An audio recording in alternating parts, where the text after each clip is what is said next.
The agriculture industry can be challenging at times, but one of the things that motivates us more than anything is knowing that we're bringing this family farm to life again. My name is Mitt Abbott, and I am one of the owners of Stonehouse Lavender. We have a lavender farm located in Fairmont, West Virginia. We started this in 2017. We planted 1,000 lavender plants, and then since then we've continued to grow. We've built an event venue to assist, and we continue to offer some agritourism for the area. When we first started this endeavor and started looking at lavender, starting the business, one of the things that came to light was, what are we going to name this? It was about a 2-minute conversation to come up with the name, Stonehouse Lavender. And the reason for that is because we have a stone house here on the family farm that has been in our family for 7 generations. It was built in 1850 in 90 days for $90. That's something that's very precious to us. My children were actually the 8th generation to live in it. So when we started this, we selected lavender because it is something that's not normally grown in this area. And there was a group out of Charleston, West Virginia that was actually educating and helping people to understand the lavender growing operations and the opportunities. You can see here's a little bit coming through. So we started researching it ourselves and decided to plant 36 plants as a test plot. Then those went very well, so we planted 1,000 plants in September of 2017. So one of the important things about lavender is that you got to let it go through a dormancy cycle. At the time, there was the closest lavender farm was in Deep Creek, Maryland, and which is about 45 minutes to an hour away. We wanted to bring something to the area that was a little bit unique and different. The cycle of lavender growing begins with obviously planting the propagated plants.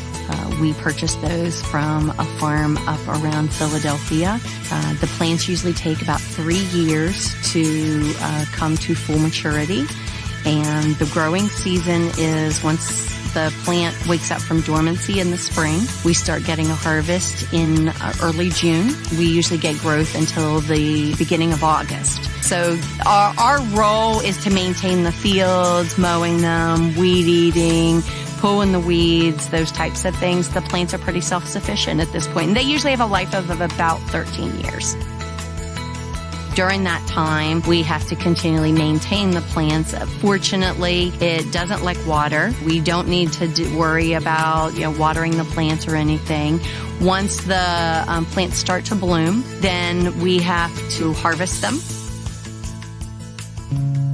So we like to consider ourselves a niche market in the lavender industry for the simple fact that we primarily focus all of our products we make have some presence of lavender in them. We've found that to be pretty beneficial because if people have a special interest in lavender, they come to us for something that's made locally and something that they know is handmade and they know that it has true lavender in it. What motivates us is that people are able to come out and see that we've brought some new life to it and appreciate it and enjoy that. And so we keep pushing to see what else we can bring to life. At Stonehouse Lavender, we also have an event barn that we built. We broke ground May 18th of 2020, right in the middle of a pandemic, and hosted our first event on October 1st. Our barn is capable of hosting 175 guests, or as many farmers know, it's really important to be diversified. Just the benefit of being a little bit diversified, so if, for example, our lavender crops aren't coming to full growth, we have other avenues in which we can kind of put our eggs in those baskets as well. Sometimes the novelties wear off, and so we have to continually evolve into what some of the trending areas are. We've tried to diversify and support the lavender fields with the event venue as well, but we also understand that doesn't stop there, that we have to continue to come up with creative, new opportunities for the community to be able to embrace us.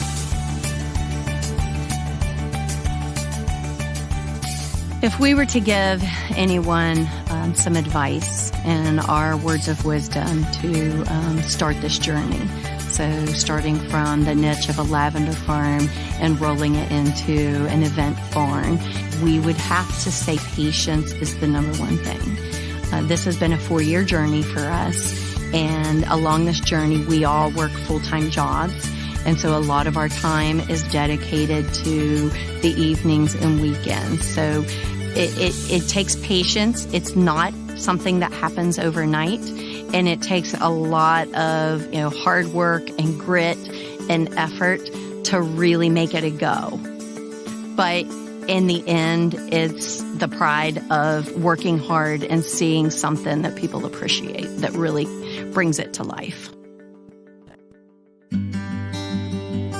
Our relationship with the Farm Credit of Virginia's has been fabulous. They have been nothing but supportive of our efforts, encouraging us during this whole process, and they were wonderful as far as looking for a partnership. I would highly recommend Farm Credit to any friends or family. The year-end patronage was kind of a nice little surprise for us. I do recall during the process and the discussions that was a benefit of Farm Credit. However, in the midst of construction, loans, lavender farming, working full-time, that kind of slipped our minds. So not long ago, we received our patronage benefit from them, and we were elated. It was such a wonderful surprise, and it definitely was well used.